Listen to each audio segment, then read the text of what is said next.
Assalamualaikum warahmatullahi wabarakatuh.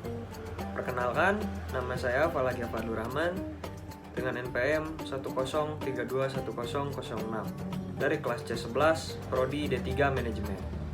Video ini dibuat untuk memenuhi tugas UTS pada mata kuliah Pendidikan Agama Islam. Di video ini, saya akan menjelaskan materi Tauhidullah atau mengesahkan Allah. Yang pertama ada rububiyatullah atau Allah sebagai satu-satunya Tuhan. Dalam Quran surat Al-Fatihah ayat 2, segala puji bagi Allah. Sifat rububiyah adalah sifat Allah sebagai pencipta, pemilik, dan pengatur sistem kehidupan. Sifat ini diakui oleh semua manusia secara fitrahnya. Allah Subhanahu wa Ta'ala telah menyatakan pujian hanya bagi dirinya dan menyifatkan dirinya sebagai Rabb Alamin. Manusia tidak berhak memuji dirinya, karena segala sesuatu yang dihasilkannya merupakan ketentuan Allah dan kebaikan Allah kepada manusia. Poin pertama adalah Kholikon, atau Allah sebagai satu-satunya pencipta. Allah sebagai pencipta atau Al-Kholik, segala sesuatu adalah salah satu dari sifat Rabb. Sikap terhadap pengakuan Allah sebagai Rabb, pencipta, akan menjadikan kita berpikir jernih dan bersih. Poin kedua ada Rozikon, atau Allah sebagai satu-satunya pemberi rezeki. Pemberi rezeki juga merupakan sifat rububiyah Allah. Tidak ada lagi yang dapat memberikan rezeki kecuali Allah. Allah telah mengatur semua rezeki hambanya. Sedikit atau banyak rezeki adalah ketentuan Allah. Poin ketiga ada Malikan, atau Allah sebagai satu-satunya pemilik. Allah Subhanahu wa Ta'ala pencipta semua makhluk, harta dan diri kita. Dia jugalah yang memilikinya. Sikap manusia adalah menikmati dan menggunakan, serta membangun dan memelihara apa yang di bumi. Selanjutnya ada Tauhid Mulkiyah. Tauhid Mulkiyah yaitu mentauhidkan Allah dalam mulkiyahnya, bermakna kita mengesahkan Allah terhadap pemilikan, pemerintahan, dan penguasaannya terhadap alam ini. Dialah pemimpin, pembuat hukum, dan pemerintah kepada alam ini. Tauhid Mulkiyah menuntut adanya kewalaan secara totalitas kepada Allah, Rasul, dan Amirul Mukmin, selama tidak bermaksiat kepada Allah Subhanahu wa Ta'ala. Ibnu Taimiyah memberikan definisi al-ilah, ialah yang dipuji dengan penuh kecintaan hati, tunduk kepadanya, merendahkan diri di hadapannya, takut dan mengharapkannya kepadanya untuk kemaslahatan diri, meminta perlindungan padanya, dan menimbulkan ketenangan di saat mengingatnya dan terpaut cinta kepadanya. Tuhan atau ilah sesuatu yang dipentingkan atau dianggap penting oleh manusia sedemikian rupa, sehingga manusia merelakan dirinya dikuasai olehnya. Perkataan dipentingkan hendaklah diartikan secara luas, tercakup di dalamnya yang dipuja, dicintai, diagungkan, diharap-harapkan, dan memberikan kemaslahatan atau kegembiraan, dan termasuk pula sesuatu yang ditakuti.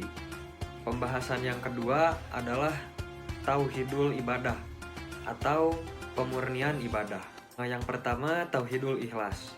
Al-Ikhlas sendiri yang menjadi nama bagi surat yang mulia ini, berarti keikhlasan hati dalam memurnikan tauhid kepada Allah Subhanahu wa Ta'ala. Sementara tema tauhid merupakan sepertiga kandungan Al-Quran, di mana kandungan Al-Quran itu secara umum mencakup 3 perkara, yaitu tauhid atau akidah, kemudian syariah atau hukum-hukum, dan akhlak. Selanjutnya ada mengingkari tagut. Dan telah kami utus seorang Rasul pada setiap umat untuk menyeru beribadahlah kalian kepada Allah dan jauhilah oleh kalian tagut. An-Nahl ayat 36. Kufur kepada tagut adalah syarat sahnya ibadah seseorang, sebagaimana wudhu merupakan syarat sah sholat. Kemudian ada wajibnya mengingkari tagut. Allah Subhanahu wa Ta'ala mewajibkan kepada seluruh hambanya untuk mengingkari tagut dan beriman kepada Allah. Dasarnya adalah Allah Subhanahu wa Ta'ala mengutus Rasulnya untuk mendakwah masalah ini. Kufur kepada tagut merupakan syarat syah iman. Dengan demikian, Tidak sah iman seseorang hingga dia mengingkari togut. Kandungan makna lafaz la ilaha illallah. Ilallah adalah iman kepada Allah subhanahu wa ta'ala dan kufur kepada togut. La ilaha menafkahi semua peribadatan kepada selain Allah. Jadi kalimat la ilaha illallah maknanya ialah menetapkan ibadah hanya untuk Allah azza wa jalla. Kemudian ada bentuk pengingkaran terhadap togut. Cara mengingkari togut adalah dengan meyakini batilnya beribadah kepada selain Allah, kemudian meninggalkannya dan membencinya, lalu mengkafirkannya serta memusuhinya. Penjelasannya yaitu yang pertama harus dilakukan adalah meyakini kebatilannya tanpa ada rasa ragu. Selanjutnya iman terhadap Allah.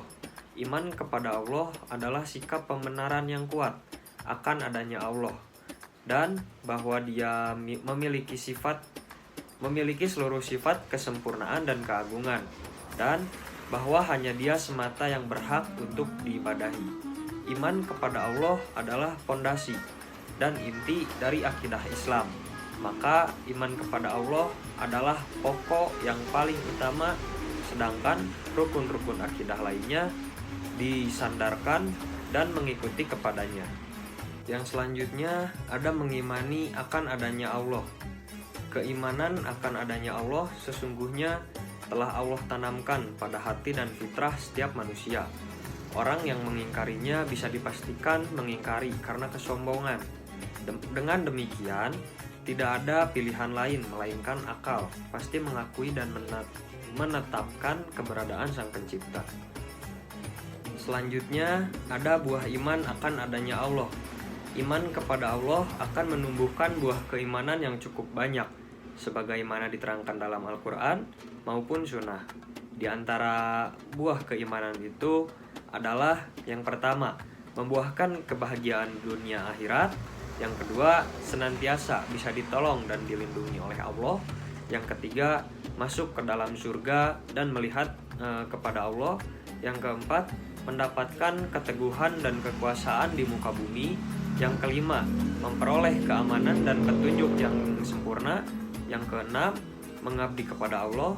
Yang ketujuh, mengesahkan Allah dalam beribadah. Pembahasan selanjutnya yaitu akhtar asyirik atau bahaya syirik. Yang pertama, definisi togut. Secara bahasa, kata togut diambil dari kata togo, artinya melampaui batas. Adapun secara syariat, definisi togut yang terbaik adalah yang disebutkan oleh Ibnu Qayyim. Togut adalah setiap sesuatu yang melampaui batasnya, baik yang disembah selain Allah Azza wa Jalla atau diikuti atau ditaati jika Dia ridho diperlakukan demikian. Definisi lain, togut adalah segala sesuatu yang diibadahi selain Allah dalam keadaan Dia rela.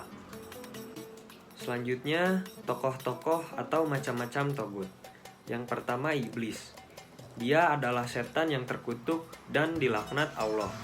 Yang kedua, orang yang disembah dalam keadaan ridho. Yang ketiga, orang yang menyeru orang lain untuk menyembah dirinya. Yang keempat, orang yang mengaku mengetahui segala sesuatu tentang ilmu gaib.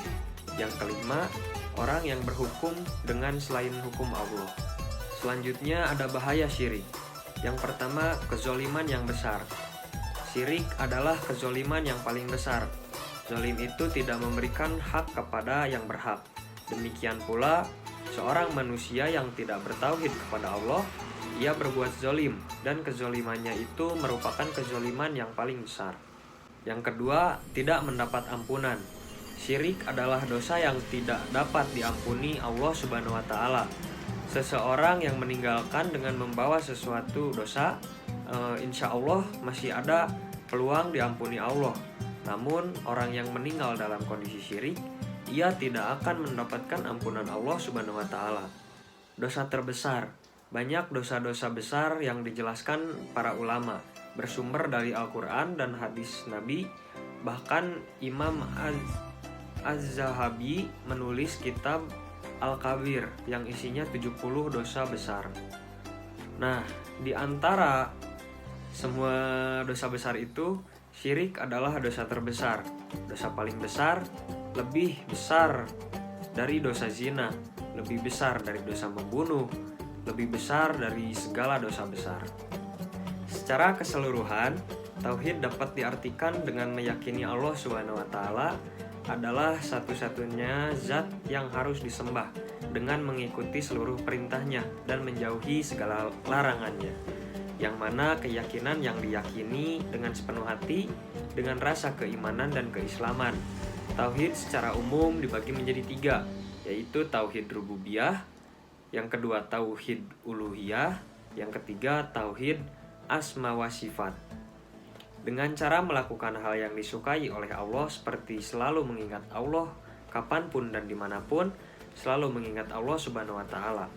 Karena dengan mengingat Allah Subhanahu wa taala, hati akan tenang dan selalu merasa berdosa, sehingga membuat kita selalu memohon ampunan kepada Allah Subhanahu wa taala.